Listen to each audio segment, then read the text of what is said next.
So now I'm just going to show you guys, we're going to now just add a bit of furniture in here, and I'm going to put my furniture layer on. And this is the part that I like the best because it's so much fun. So we'll start with the bedroom. The bedroom is pretty easy. It's pretty obvious what we'll do. We have their bed. This is a queen size bed. I always use queen size beds, and it's really important to make sure that they fit within the unit properly. So I'm going to put the queen size bed in the corner, so that actually works well. And interesting, we have this little nook here, and I think that would be a great space for a desk.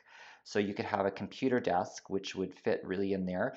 Computer desks, of course, are 30 inches in width, so I'm just going to measure this and make sure it's the right width. Yeah, it's 2'6", which is 0.76 meters. So that's actually would be a really nice place to work because you've got these big windows and it's tucked away from the main space, a little bit private. So I think the next thing we need to talk about is this living room, dining room space, which is interesting. So I've got a round dining table because I think that would fit really well. So I'm just going to move it into position. I guess you could kind of put it in the center of the kitchen, which isn't such a bad idea. The question that I always have to ask is, where are we going to put the TV? Where does the TV go in this unit? So I think here's the TV. It's a big 60-inch TV. That would be one idea. We could put the TV on that wall. And then we would have to figure out where the sofa would go. But I think the problem with putting the TV on this wall is, if you look carefully at it, the sofa, no matter where it goes, is going to block our access out to the deck. So I don't think that is actually a good idea in terms of the TV location.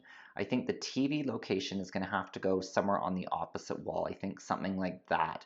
And I think that really is going to make sense in terms of the room. I'm just going to take the sofa and we're just going to play with it a little bit, and we're going to try it in a few positions. So I'm going to, we've already got a problem. We don't have enough room with that table. So I'm just going to take the table out.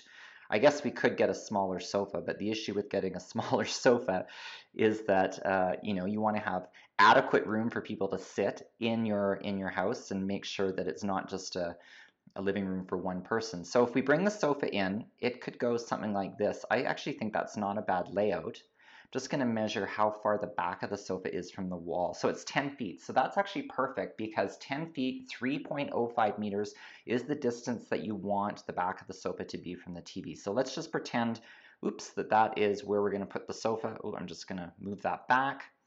And now I'm just going to adjust the TV location just a little bit. I'm just going to slide it down just so it's a little bit more centered on the sofa. I really like that.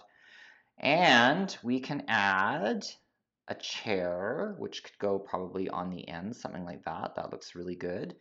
And we can put our dining table, can go up in the corner, and just make sure we have enough room just to get through that and get out onto the deck.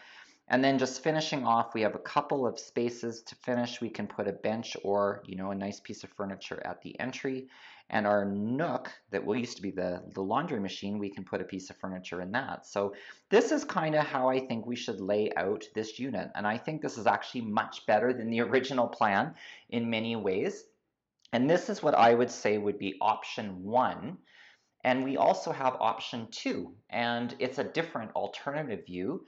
And I'd like you to study both options and leave a comment as to which one you think is better. There's differences in both the kitchen and the bathroom bedroom area, and there's pros and cons to both. So it's interesting to analyze them and to try to come up with reasons why you would choose one or the other. So I'm looking forward to hearing your comments and feedback about it.